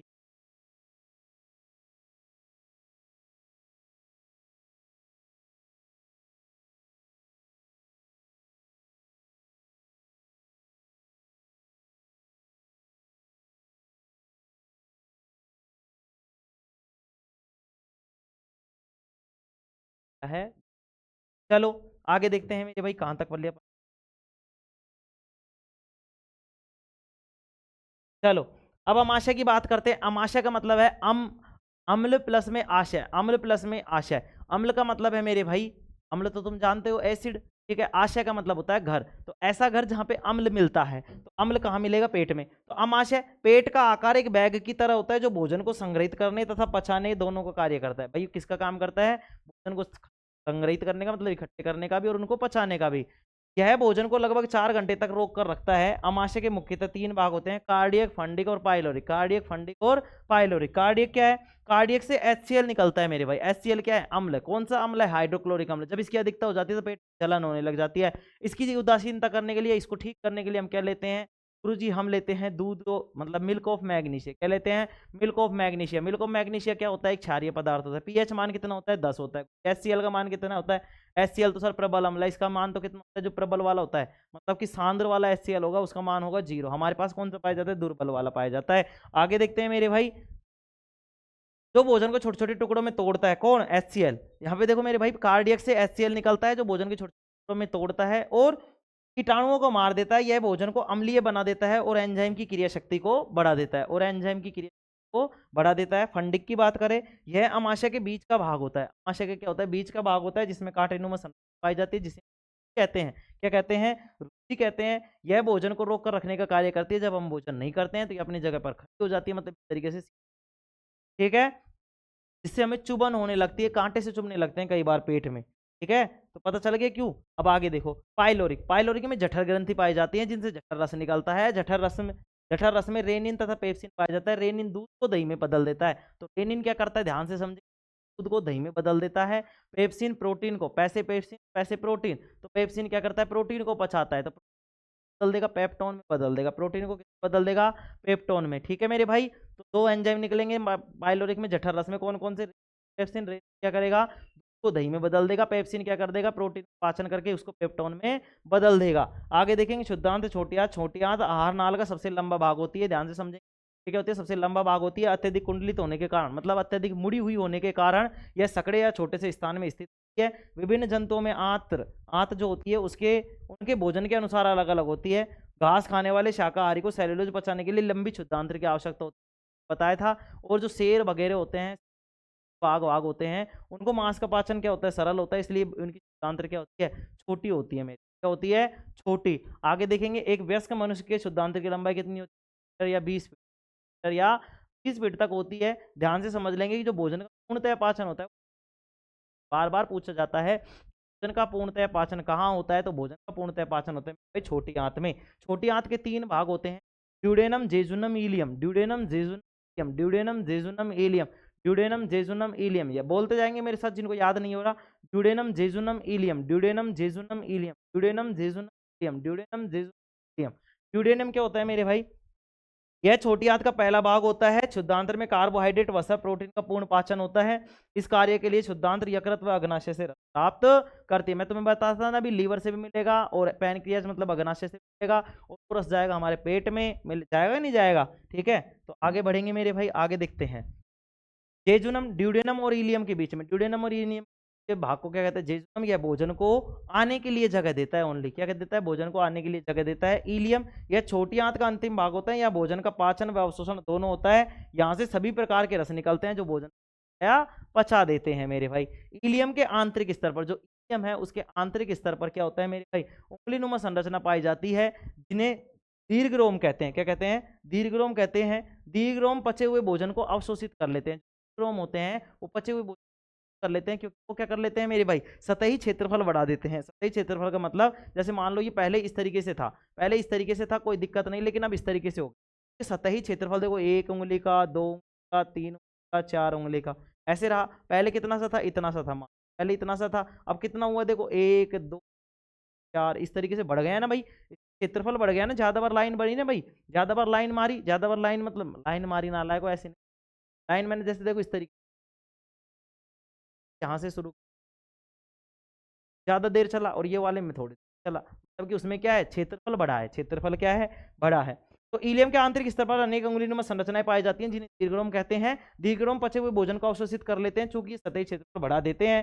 दीर्घरोम में रुधिर वाहिकाओं की अधिकता होती है। जो दीर्घरोम होते हैं उनमें जो रक्त वाहिकाएं होती है ना, जो केशिकाएं होती है, वो बहुत ज्यादा होती हैं, जो पचे हुए भोजन को अवशोषित कर लेते हैं। जो भोजन पचा है, जो काम है, अवशोषित कर लेगी, और अवशोषित करके क्या कर देगी? रक्त में मिला देगी। शरीर की देखो अधिकता होती है, जो पचे हुए भोजन को अवशोषित करके शरीर की प्रत्येक कोशिका तक पहुंचाते हैं। यहाँ इसका उपयोग ऊर्जा प्राप्त करने, नए ऊतकों के निर्माण एवं पुराने ऊतकों के निर्माण में होता है, ठीक है मेरे भाई। जो ये भी जो ये आई थी अपने पास, ऊर्जा आई थी, इसका क्या काम आएगा? ऊर्जा जो आएगी वो निर्माण में और पुराने ऊतकों काम आएगी। अब आता है लीवर, यकृत। यकृत की बात करें तो यह हमारे शरीर की सबसे बड़ी ग्रंथि होती है। क्या होती है, सबसे बड़ी ग्रंथि होती है। और इसका वजन कितना होता है, 1.5 किलो होता है, मतलब कि 1.5 किलोग्राम होता है। और इसमें पित्त का निर्माण होता है। पित्त का निर्माण इसमें होता है लीवर में। लेकिन ध्यान से सुन लेंगे, पित्ताशय, पित्ताशय जो होता है उसमें ओनली क्या होगा, उसमें पित्त का निर्माण नहीं होगा। वो ओनली पित्त को संग्रहित करेगा, स्टोरेज करेगा, उसको संभाल कर रखेगा। कौन रखेगा, पित्ताशय। ठीक है, देखो इसमें ये आ गया पित्ताशय। इसमें यकृत द्वारा बनाया गया पित्तरस आकर जमा हो जाता है। कहाँ के, यकृत बनाता है। कौन बनाता है, यकृत, जिसको इंग्लिश में क्या बोलते हैं, लीवर। इंग्लिश में लीवर, हिंदी में यकृत। कितने किलो का, 1.5 किलो का। सबसे बड़ी ग्रंथि होती है हमारे शरीर की, आंतरिक वाली, ध्यान रख लेंगे। ठीक है, अब देखो इसमें पित्त का निर्माण होता है, तो पित्त का निर्माण होकर जाएगा कहाँ, सर यहाँ पे पित्त नली होती है, जिसके द्वारा ये कहाँ जाएगा, पित्ताशय में जाएगा। यकृत द्वारा बनाया गया पित्तरस आकर जमा हो जाता है। यह यकृत के ठीक नीचे स्थित रहता है। ठीक है, जैसे भाई तुमने बाथरूम बनाई तो टंकी कहाँ रखोगे, ऊपर, क्योंकि पानी वहीं से तो आएगा। ऐसे यहाँ पे सिस्टम है। अग्नाशय के, अब देखो ये पित्ताशय है, अब पित्ताशय में क्या चाहिए, पित्त का रस चाहिए। तो पित्त का रस कहाँ से आएगा भाई, पित्त जहाँ पे बन रहा होगा, कहाँ पे बन रहा है सर, लीवर में। तो लीवर को ऊपर रखना पड़ेगा, नीचे, गुरुजी लीवर को ऊपर रखना पड़ेगा। तो लीवर रहता है ऊपर और पित्ताशय रहता है नीचे। तो आगे देखेंगे, अमाशय से आने वाला भोजन अम्लीय होता है। ठीक है, अम्लीय होता है, हाँ गुरुजी अम्लीय होता है। कौन सा अम्ल होता है, HCl अम्ल होता है। पीएच मान कितना होता है, सांद्र HCl का 0 होता है। उसको उदासीन करने के लिए सर मैग्नीशियम हाइड्रोक्साइड काम में लेते हैं, क्या बोलते हैं उसको, मिल्क ऑफ मैग्नीशिया। उसका पीएच मान कितना होता है, 10 होता है। आगे देखेंगे, अतः जेजुनम में जाने से पहले पित्तरस भोजन को क्षारीय बना देता है। क्या बना देता है, क्षारीय बना देता है, क्योंकि पित्तरस क्षारीय प्रकृति का होता है। तो बताओ क्षारीय प्रकृति का होता है तो पित्तरस का मान, पीएच मान कितना होगा, 7 से ज्यादा। तो 7 से ज्यादा कितना होगा, तो गुरुजी इसका मान होगा, पित्तरस का पीएच मान 7.8 से 8.5 तक होता है।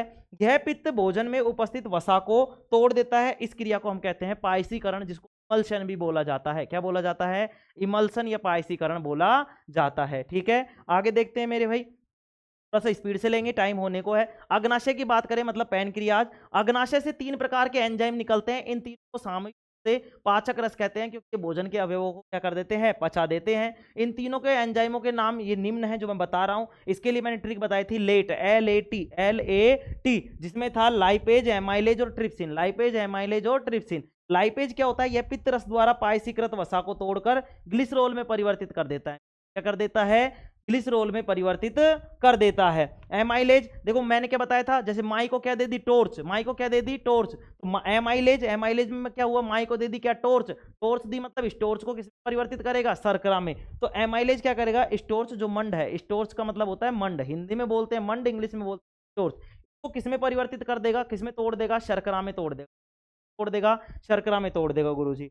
ट्रिप्सिन, ट्रिप्सिन यह प्रोटीन मतलब पेप्टोन को पचाकर किसमें बदल देता है, किसमें बदल देता है, पेप्टोइड में बदल देता है। किसमें बदल देता है, पेप्टोइड में बदल देता है। ठीक है, आगे देखते हैं। देखो लाइपेज के मैंने लिए बताया था तुम्हें, लाई क्या, लाई गिलास लाई, तो ग्लिसरॉल में परिवर्तित कर देता है, परिवर्तित कर देता है ग्लिसरॉल में। इसमें देखो, इसमें ट्रे की मात्रा लग रही है, तो प्रो में, प्रे में मतलब इसकी मात्रा लग रही थी, ऐसे याद करवाया था मैंने, तो कोई दिक्कत वाली बात नहीं है। आगे देखेंगे, नोट में मैंने क्या लिखवाया था, भोजन के तुरंत बाद अधिक पानी नहीं पीना चाहिए, क्योंकि एंजाइम को ये क्या क्या कर देता है, एंजाइम को पतला कर देता है, जिससे पाचन पूर्णतया नहीं हो पाता। ठीक है, क्योंकि वो सांद्र की जगह कैसा हो जाता है, तनु हो जाता है। एंजाइम की उतने प्रभाव नहीं रह पाता जितना कि सांद्र का रहता है, बिना पिए पानी रहता है। नोट में दूसरे में देखो, भोजन खाने के कुछ समय बाद हमें नींद आने लग जाती है। क्यों आने लग जाती है, इसके लिए मैंने बताया था तुम्हें, क्योंकि भोजन को पचाने के लिए, भोजन को पचाने के लिए शरीर का अधिकांश रक्त जो होता है आमाशय की मांसपेशियों में चला जाता है। क्योंकि भोजन को पचाने के लिए मैंने तुम्हें बताया ना कि भाई घर में कोई काम आया, सारे घर वाले मिलके करते हैं। जैसे हमने भोजन खाया तो पेट में गया, पेट के पास काम बढ़ गया भाई उस भोजन को पचाने का, तो सारा का सारा ब्लड जो होता है वो सारा का सारा ब्लड चला जाता है हमारे पेट की मांसपेशियों। कहता है कि तुम टेंशन मतलब, तुम तो काम करो, हम बैठे हैं आराम से। ठीक है, तो वो क्या देती है, उनको सहायता देती है। जैसे ही चली जाती है तो हमारे ब्लड का सर्कुलेशन जाता है, कम हो जाता है मेरे भाई, ब्लड कम जाता है माइंड तक। ठीक है, सारी कहाँ चला जाता है, रक्त, पेट की मांसपेशियों।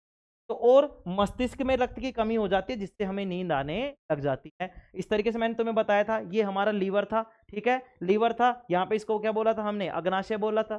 क्या बोला था, अग्नाशय था, पित्ताशय था, बताओ क्या था सर, ये पित्ताशय था। तो अग्नाशय कौन सा था सर, ये होता है अग्नाशय, जिनको हम पैनक्रियाज भी बोलते हैं। क्या बोलते हैं, पैनक्रियाज। और इस तरीके से मैंने तीनों का बताया था। देखो क्या क्या क्या क्या बताया था भाई मैंने, यहाँ पे बताया था मैंने पित्ताशय, ये था तुम्हारा लीवर। जो ये हरा दिख रहा है वो क्या है, ये हरा हरा सा जो दिख रहा है वो क्या है, पित्ताशय है। तो ये लीवर में बनेगा पित्त, ये जाएगा पित्ताशय में। देखो यहाँ पे एक नली जा रही है, जो जा रही है हमारे पेट में, कहाँ जा रही है, पेट में। ये है हमारा अमाशय, और ये था हमारा क्या, अग्नाशय। क्या था, अग्नाशय था। ठीक है, चलो आगे देखते हैं। बड़ी आंत तो हम बृहदांत्र भी बोलते हैं। बिना पचा भोजन शुद्धांत्र से वृद्धांत्र में भेज दिया जाता है, शुद्धांत्र से वृद्धांत्र में भेज दिया जाता है, क्योंकि वृद्धांत्र में जल का अवशोषण होता है। यही कारण है कि समय सोच न जाने पर मल सूख जाता है तथा कब्ज की शिकायत उत्पन्न होने लग जाती है। तो पता लग गया ना कब्ज क्यों हो जाती है, ठीक है। तो आराम से टाइम जाया करो। आगे देखेंगे गुदा द्वार, जिसको हम रेक्टम भी बोलते हैं। बड़ी आंत में जल अवशोषण के बाद अन्य अपचित पदार्थ गुदा द्वार द्वारा शरीर से बाहर कर दिया जाता है। इस वर्ज्य पदार्थ का अवरोध गुदा अवरोधनी के द्वारा नियंत्रित किया जाता है। किसके द्वारा नियंत्रित किया जाता है? गुदा अवरोधनी के द्वारा नियंत्रित किया जाता है। अब हम बात कर रहे हैं श्वसन तंत्र की। देखो ये तो अभी अपन ने पढ़ाई है, थोड़े दिन ही तो हुए हैं, तो इसको थोड़ा सा जल्दी रिवीजन कर लेते हैं, टाइम भी हो चुका है। श्वसन की बात करते हैं। रेस्पिरेशन मैंने बताया था, श्वसन अलग चीज है, मतलब रेस्पिरेशन अलग चीज है और ब्रीदिंग अलग चीज है, ठीक है। एक तो होती है सांस लेना, एक होता है श्वसन। श्वसन एक पूरा का पूरा प्रक्रम है और सांस लेना एक ओनली नॉर्मली क्रिया है। तो श्वसन की बात करें, जीव जंतुओं की कोशिकाओं में ऑक्सीजन की उपस्थिति में भोजन के जैविक ऑक्सीकरण होने की क्रिया को क्या कहते हैं? श्वसन कहते हैं, ठीक है। इसमें ऑक्सीजन ग्लूकोज को तोड़ देता है और कार्बन डाइऑक्साइड मतलब जल और ऊर्जा जो ऊष्मा निकलती है, यही कारण होता है कि मृत शरीर ठंडा हो जाता है, क्योंकि वह सांस नहीं लेता है। मैंने तुम्हें बताया था ना कि भाई जैसे सांस नहीं लेगा, अगर वो सांस नहीं लेगा तो रक्त को ऑक्सीजन नहीं मिलेगी, और रक्त को ऑक्सीजन नहीं मिलेगी तो क्या वो चल पाएगा? क्या पूरे शरीर में क्या हो जाएगी भाई? ऑक्सीजन की कमी हो जाएगी, ठीक है। ऑक्सीजन की कमी हो जाएगी और आदमी मतलब क्या होने लग जाएगा? ठंडा पड़ जाता है। क्या पड़ जाता है? ठंडा। तो क्यों? क्योंकि वहां पे क्या हो रहा है, उसमें क्या हो रहा है भाई? ग्लूकोज का अपघटन ही नहीं हो पा रहा। अगर ग्लूकोज का अपघटन नहीं हो पा रहा तो ऊष्मा नहीं बन पा रही। अगर ऊष्मा नहीं बन पा रही तो आदमी कैसा हो जाएगा? ठंडा हो जाएगा, ठीक है। मतलब मृत शरीर कैसा हो जाता है? ठंडा हो जाता है। इसमें देखो ये वाला सूत्र मैंने तुम्हें बार बार बताया, ग्लूकोज का याद होना चाहिए। इसमें कार्बन के 6 अणु, हाइड्रोजन के 12 अणु और ऑक्सीजन के 6 अणु, तो 6H12O6, और जब ऑक्सीजन के साथ क्रिया करेगी और इसको क्या बन जाएगा मेरे भाई? ये 2 क्या बन जाएगा? जल बन जाएगा, ऊर्जा बन जाएगा और कार्बन डाइऑक्साइड बन जाएगा। श्वसन तंत्र की बात करें तो अंगों का ऐसा समूह, बहुत सारे अंग मिलकर क्या बनाते हैं? तंत्र बनाते हैं। तो अंगों का ऐसा समूह जो श्वसन की क्रिया में सहायक होता है, उन्हें सामूहिक रूप से श्वसन तंत्र कहते हैं। श्वसन एक ऑक्सीकरण व ऊष्मक्षेपीय विक्रिया है। ये वाली चीज आपको याद होनी चाहिए। बताया था भंडारे में जब तुम जाते हो तो वहां पे जब भीड़ इकट्ठी हो जाती है तो तुम्हारे पसीने आने लग जाते हैं। क्यों? क्योंकि जब वो श्वसन करते हैं, जब सांस लेते हैं तो बाहर निकलती है, और जब बहुत सारे लोग होते थे बहुत बड़ी मात्रा में ऊष्मा निकलती है और तुम्हें गर्मी महसूस होने लगती है। इसमें मतलब ऐसी अभिक्रिया जिसमें ऊष्मा का उत्पादन हो रहा हो, तो कैसी है मेरे भाई? श्वसन एक ऑक्सीकरण व ऊष्मक्षेपी क्या है? इसमें हम ऑक्सीजन को ग्रहण करते हैं। श्वसन कितने प्रकार का? 2 प्रकार का गुरुजी। श्वसन कितने प्रकार का? 2 प्रकार का, बाह्य और आंतरिक। बाह्य वाले को नॉर्मली श्वसन भी बोलते हैं और आंतरिक वाला होता है जिसको कोशिकीय श्वसन भी बोलते हैं। श्वसन या बाह्य श्वसन प्राणी और वातावरण के बीच में, कैसे कौन कौन सी? कार्बन डाइऑक्साइड और ऑक्सीजन, इन गैसों का आदान प्रदान, अर्थात ऑक्सीजन का शरीर में जाना और कार्बन डाइऑक्साइड का शरीर से बाहर निकलना क्या कहलाता है? बाह्य श्वसन कहलाता है। इस प्रकार की क्रिया कहाँ होती है? अर्थात बाह्य श्वसन जो होता है वो फेफड़ों में होता है मेरे। कहाँ होता है? फेफड़ों में होता है। देखेंगे आगे। श्वासोच्छ्वास मतलब ब्रीदिंग, सांस अंदर लेने और बाहर छोड़ने की क्रिया को श्वासोच्छ्वास कहलाती है। श्वासोच्छ्वास कितने प्रकार का? 2 प्रकार का, निश्वासन और निःश्वसन। निःश्वसन क्या होता है? सांस अंदर लेने की जो क्रिया होती है उसको निःश्वासन कहते हैं, ठीक है। निःश्वासन में हम ऑक्सीजन लेते हैं, ऑक्सीजन, नाइट्रोजन और कार्बन डाइऑक्साइड गैस अंदर लेते हैं। ऐसा नहीं है कि हम ऑक्सीजन को लेते हैं, हमारे नाक पे कोई फिल्टर थोड़ी लग रहा है, हम पूरी एयर लेते हैं, हवा लेते हैं। कितनी लेते हैं गुरुजी? जो वायुमंडल में उपस्थित है। वायुमंडल में कितनी है? ऑक्सीजन की मात्रा 21%, नाइट्रोजन की 78%, कार्बन डाइऑक्साइड की 0.03% है। तो हम पूरी लेते हैं, फिर अंदर जाके जो भी हमारे मतलब जो भी वायु कुपिकाएं होती है उनमें ओनली ऑक्सीजन ही जा पाता है, क्योंकि ब्लड क्या करता है? ऑक्सीजन को लेता है, बाकी जो गैसें होती है कार्बन डाइऑक्साइड जो लाता है उसको दे देता है। मैंने तुम्हें बताया था, एक एक चीज समझाइए। तो देखो निःश्वसन, सांस बाहर छोड़ने की क्रिया को निःश्वसन कहते हैं। हम उतनी मात्रा में सांस लेते हैं जितनी की हम मतलब जितनी उतनी मात्रा में बाहर छोड़ते हैं हम लेते हैं, ठीक है। जैसे 2 किलो लिए तो 2 किलो ही छोड़ेंगे, ऐसा नहीं 2 किलो ले ली 1 किलो छोड़ दी। 1 किलो का क्या करेंगे भाई? हमारे शरीर में नहीं करेंगे। लेकिन गैसों का अनुपात बदल जाता है। कैसे बदल जाता है? कि जैसे ऑक्सीजन पहले 21% ली थी, अब ऑक्सीजन हम बाहर कितनी निकालेंगे? 16%। 5% हम क्या ले लेंगे? काम में ले लेंगे। नाइट्रोजन कितनी ली थी? 78%, अब कितनी हो जाएगी? 69%। कार्बन डाइऑक्साइड कितनी थी पहले? 0.03%, अब छोड़ेंगे कितनी? 4%। 4%। तथा कुछ मात्रा में जलवाष्प भी छोड़ते हैं। जलवाष्प का मतलब ऐसी वाष्प, ऐसी हवा जिसमें जल की मात्रा उपस्थित होती है या जल के अणु उपस्थित होते हैं। श्वसन मार्ग, मानव जो श्वसन करता है तो वायु जिस मार्ग का अनुसरण करती है उसे श्वसन मार्ग कहते हैं। श्वसन मार्ग में नासा द्वार, नासा छिद्र आता है, नासा कपाट आता है, ग्रसनी आती है, बोलते हैं, श्वास नली, ब्रोंकाई, ब्रोंक्यूलस, वायुकुपिकाएं, रुधिर और कोशिका आती है।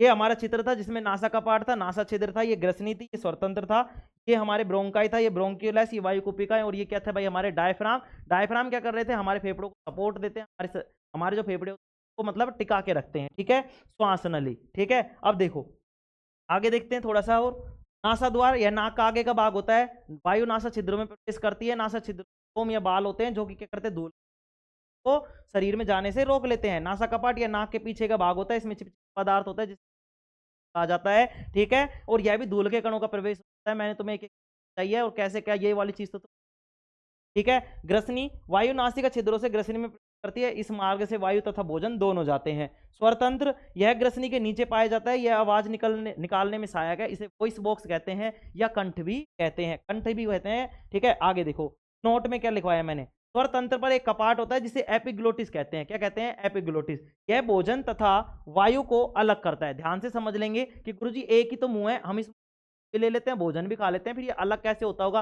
कि एक ही नली में जाता है क्या? तो मैंने तुम्हें बताया था हिचकी कैसे आती है, हिचकी आने में और एपिग्लोटिस उस समय करता है, काम नहीं कर पाता, सोच ही नहीं पाता, क्योंकि हमारा दिमाग और काम करता रहता है, इसलिए हम बोलते हैं याद आ रही है ऐसा कुछ है। तो एपिग्लोटिस काम नहीं करता, क्यों? क्योंकि और चीज पे वर्क कर रहा होता है। तो एपिग्लोटिस को पता नहीं होता कि हवा आई है या भोजन आया है। तो कई बार क्या होता है, भोजन हमारा कहाँ चला जाता है, श्वास में, हमको हिचकी आने लग जाती है। तो ध्यान से सुनेंगे, स्वरतंत्र पर एक कपाट होता है जिसे एपिग्लोटिस, ये क्या काम करता है, ये भोजन को और वायु को अलग अलग करता है, ठीक है। भोजन है तो ग्रास नली में और श्वास मतलब हवा है तो श्वास नली में। तो देखो श्वास नली, इसके द्वारा वायु फेफड़ों के अंदर तक जाती है। श्वास नली में उपास्थि होते हैं, उपास्थि का मतलब है नरम वाली हड्डियां होती हैं, ठीक है, जिन्हें हम क्या कहते हैं, ट्रैकिया कहते हैं। यह श्वास नली को सुरक्षित प्रदान करता है। श्वास नली आगे जाकर दो भागों में बढ़ जाती है जिन्हें ब्रोंकाई कहते हैं, आगे जाकर कई भागों में बढ़ जाती है जिसे ब्रोंकियोलस कहते हैं। अब आते हैं फेफड़े। यह मानव के वक्ष गुहा में पाया जाता है जिसका आधार डायफ्राम पर टिका होता है। यह मानव का मुख्य श्वसन अंग है। इनकी संख्या 2 होती है। फेफड़े प्लस झिल्ली द्वारा ढके होते हैं, झिल्ली द्वारा, प्लूरस झिल्ली द्वारा, ठीक है।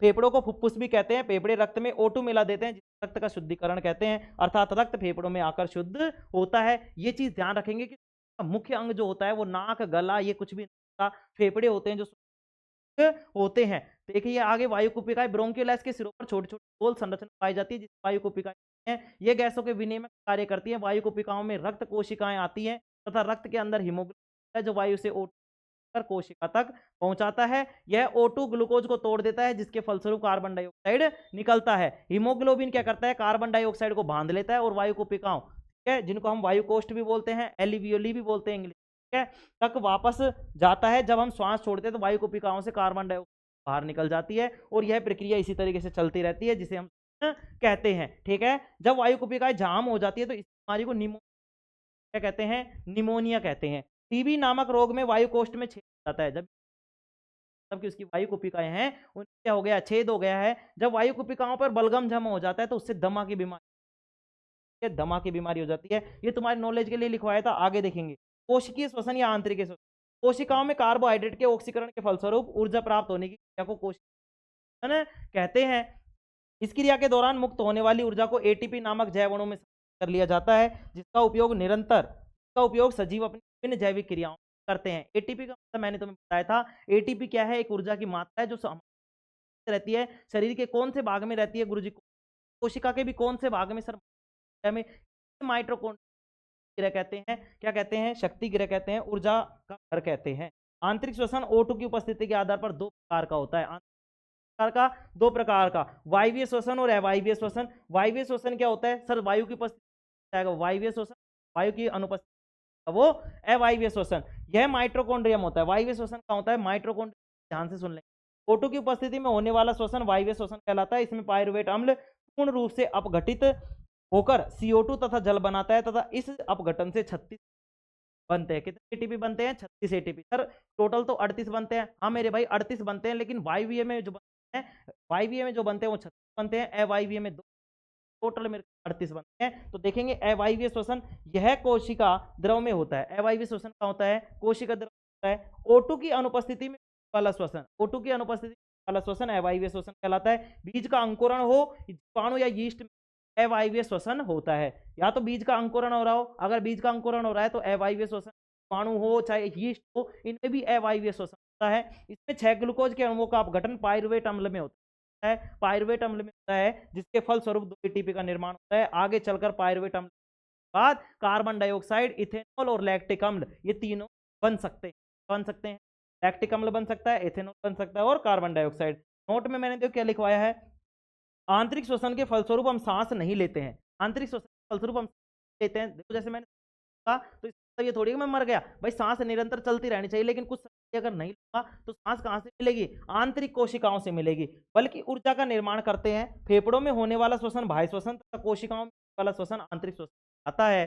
ठीक है, हमारे शरीर में होने वाला श्वसन वायवीय श्वसन वायु की उपस्थिति में होता है। एटीपी का अर्थ होता है एड्रेनोसिन ट्राइफॉस्फेट, इसके स्टार लगा लेंगे और इसको याद रखेंगे, एक नंबर में पूछता है एक लाइन के क्वेश्चंस में। एटीपी का अर्थ एड्रेनोसिन ट्राइफॉस्फेट होता है, जो कि एक विशिष्ट यौगिक है जो सभी सजीव कोशिकाओं में ऊर्जा का वाहक और संवाहक है। वाहक का मतलब ऊर्जा को यही प्रवाहित करता है और ऊर्जा को यही करता है। कभी कभी अधिक भागदौड़ करने पर हमारी पेशी कोशिकाओं में O2 की कमी हो जाती है। इस स्थिति में ऊर्जा प्राप्ति के लिए पायरुवेट अम्ल का निर्माण होता है। लैक्टिक अम्ल के कारण हमारी पेशियों में दर्द होने लगता है, क्योंकि उसके पास आती है और हम सांस भरने लग जाता है। आराम करने पर या मालिश करने पर जो लैक्टिक अम्ल जो बना है मांसपेशियों, वो क्या हो जाता है? टूट जाता है, विघटित और जल व इथेनॉल परिवर्तित हो जाता है, जिससे वाला दर्द या जाती है और हमें आराम मिलता है। इसके बाद में देखो, भिन्न पथों द्वारा ग्लूकोज, जो ग्लूकोज बना था उसका वो कहाँ जाएगा? कोशिका द्रव में, और कोशिका द्रव पायरुवेट और ऊर्जा जाएगा।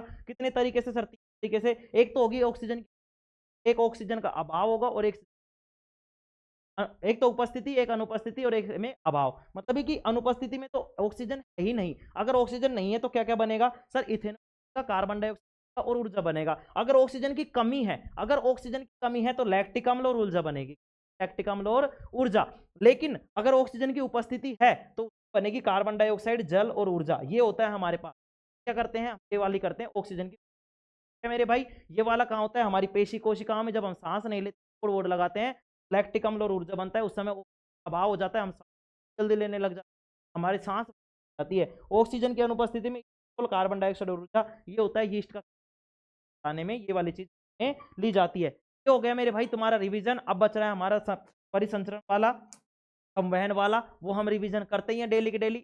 ये वाला काम हो गया, अगले रिवाइज कर रहे होंगे। Take care, love you. आज के लिए इतना ही काफी तुम्हारा।